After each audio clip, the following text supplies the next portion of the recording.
Alors salut tout le monde, c'est le Capitaine Jaune. Il y a potentiellement une mise de gants, ce sera un combat le 12 octobre. On est le 2 octobre et on m'a tenu au courant qu'il allait avoir une mise de gants. Du coup, je suis très stressé. Chaque fois que j'y pense, j'ai mal au ventre et j'ai du mal à dormir. Mais c'est un bon stress, au moins ça me pousse à m'entraîner fort. Du coup, pour ceux qui connaissent pas, en boxe française, je sais pas si aux autres boxes c'est les mêmes termes. Mais en gros, il y a l'assaut. L'assaut, c'est que des touches, on n'appuie pas les coups. Et ensuite, il y a le combat, c'est puissance libre, quoi.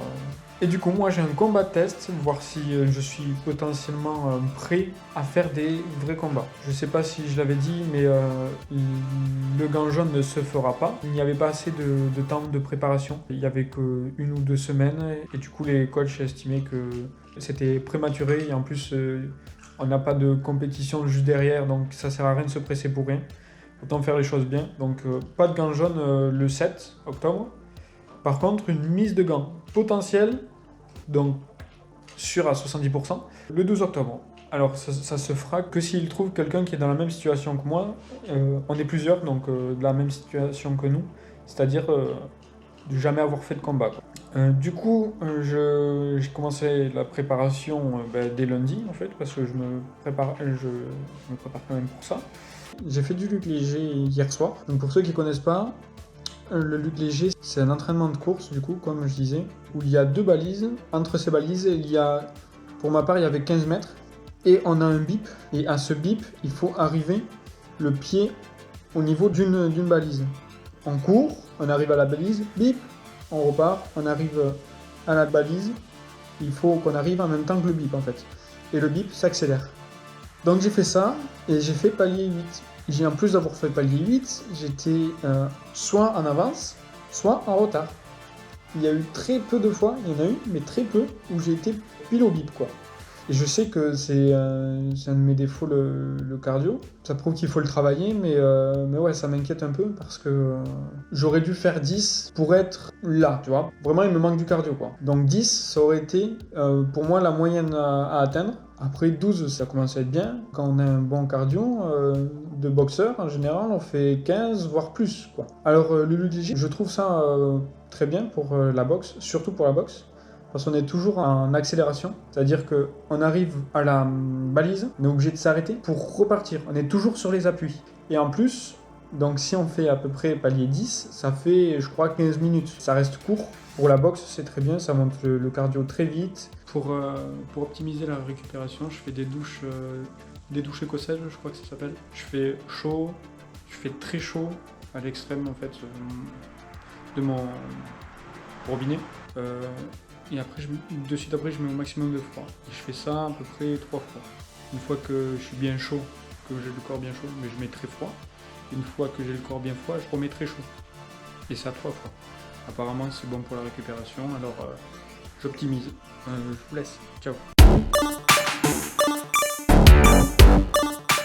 Ah, mais il est petit. C'est un petit colis. On était chez l'ostéopathe, qui est aussi posturologue. Il m'a débloqué la nuque. Regardez, je peux tourner la tête. Bon allez, on va ouvrir le colis. Donc ça, je l'ai déjà. Le rhodiola et les oméga 3. Ça, on le trouve dans toute boutique bio, Biocoop ou quoi, ou la fermière. Avec la spiruline. La spiruline, je l'achète là-bas aussi. Là, j'en ai plus. Et les oméga 3, celles-là, je les ai achetées sur Superphysique, sur le site de Rudy Koya. Donc j'en prends 2 par jour d'oméga 3 et 3 par jour de rhodiola.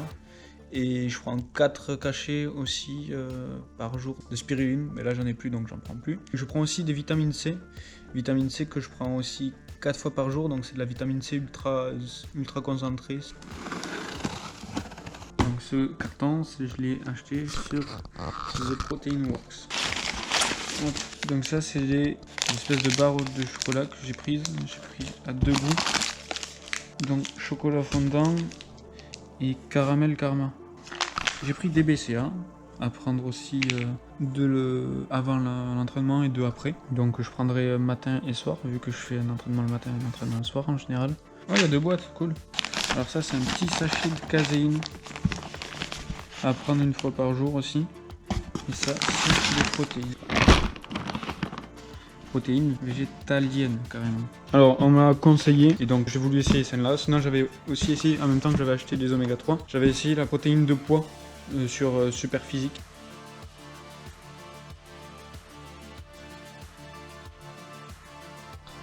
Donc ça c'est les protéines que je prendrai du coup 2 fois par jour, en même temps que je prendrai les BCA. Alors c'est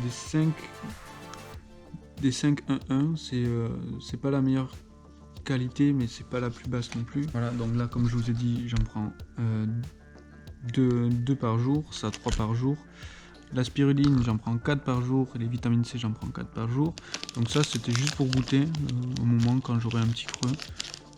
Ça coûte assez cher, je crois que ça coûte 3,50 € le petit truc comme ça. Donc j'en prendrai pas tous les jours. Et la caséine, je prendrai très certainement avant de dormir.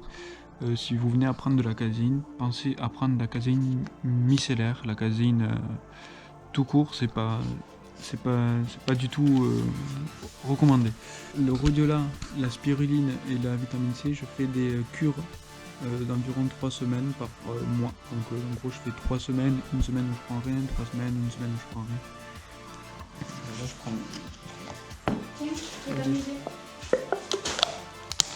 Oh, on dirait des Bafalgans.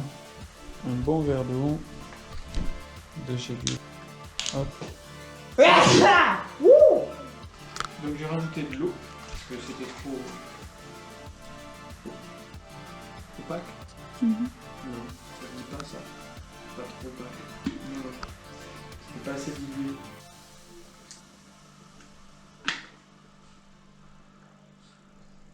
Oh non. Bah c'est pas bon.